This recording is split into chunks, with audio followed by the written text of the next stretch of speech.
जय श्री कृष्ण। श्रीमद् भगवद गीता श्लोक नंबर 4.27। श्रोतादीनि इंद्रियाणि अन्ये संयमाग्निषु जुषु जुहति। शब्दादीन विषयान अन्ये इंद्रियाजिषु जुहति।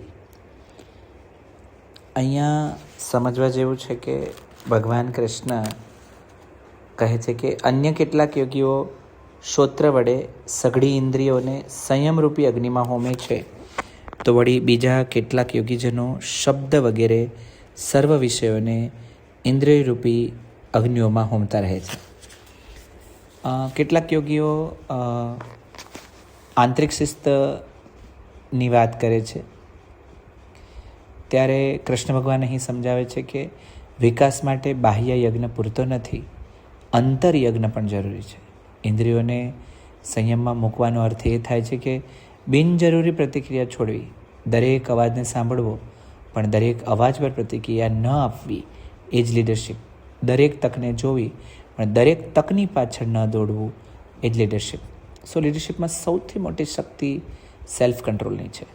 જ્યારે લીડર બહારની ઉત્તેજનાથી તરત પ્રભાવિત નથી થતો ત્યારે ક્લેરિટી કહી શકાય.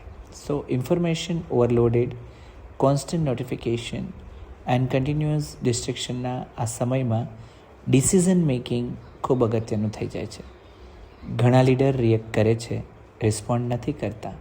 ત્યારે આ શ્લોક યાદ કરાવે છે કે response comes from discipline, reactions comes from impulse.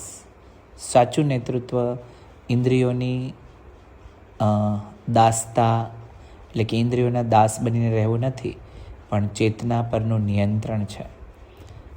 હું મારા માટે લઈને જાઉં છું કે મારી કઈ કઈ ઇન્દ્રિયો અથવા પ્રતિક્રિયા મારા નિર્ણય પર વધારે અસર કરે છે અને હું પ્રતિક્રિયા કેટલી વાર આપું છું.